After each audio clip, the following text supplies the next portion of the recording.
Saya bersama ini mengingatkan semua pihak termasuk diri saya akan apa yang akan terjadi di masa corona berkepanjangan dan resesi yang menghadang di depan. Sahabat semua pasti pernah main di pantai kan? Main kita akan naik papan seluncur atau surfing atau simple deck. Main bodyboard surfing. Anda akan memilih ombak mana yang akan Anda ambil dan yang pasti ombak terbaik yang bisa panjang dan bisa membawa Anda ke pantai dengan menaik gelombang tersebut. Pada saat ini kita sedang di pantai dan ada ombak-ombak di depan kita. Wave-nya namanya coronavirus. Kalau kita tidak bisa menaklukkan ombak tadi, kita pasti kegulung, dan di belakangnya ada ombak yang lebih besar lagi yang namanya resesi. Jadi pastikan ombak corona bisa kita lewati dengan tanpa ragu ambil gelombang yang tepat, yaitu kita taklukkan gelombang resesi. Kalau kita terlalu dekat dengan ombak corona, kita tidak lihat ada ombak yang lebih besar di belakang corona yang namanya ombak resesi. Kita terlalu fokus di ombak terdekat, kita ambil ombak itu dan kita kegulung dengan ombak resesi yang lebih besar. Ombak corona harus cepat diatasi, fokus ke yang lebih besar, naikin ombak resesi. Kita bisa selamat ke depan. Di tengah corona mengganas sehingga gerakan kita terbatas dan pilihan sulit ekonomi karena rupiah melemah, banyaknya bahan impor, bahan baku habis. Bulan ini atau bulan Maret dan April banyak yang bisa bayar karyawan dari separuh bulan dagang kemarin. Bulan depannya belum tentu, omset nggak ada. Karyawan bayar pakai tabungan kita pemilik usaha. Lalu bulan Mei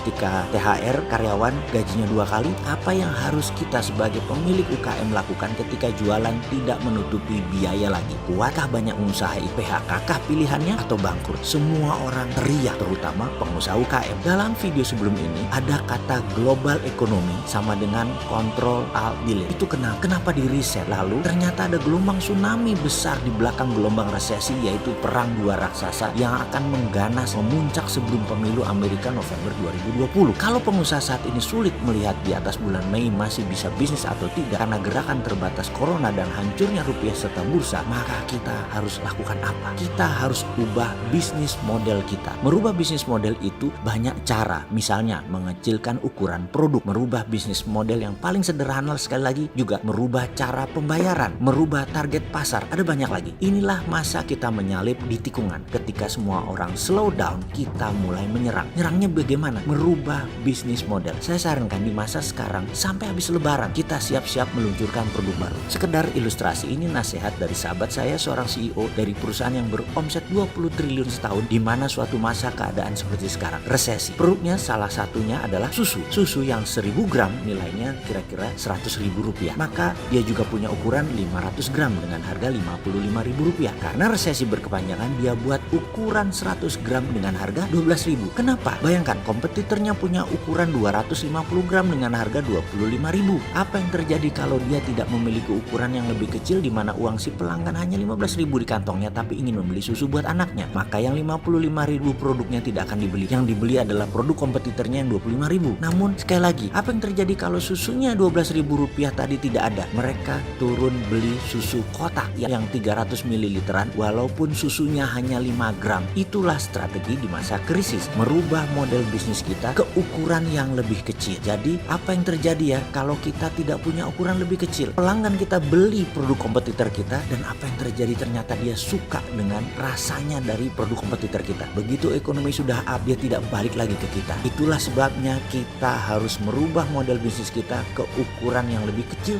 di masa resesi.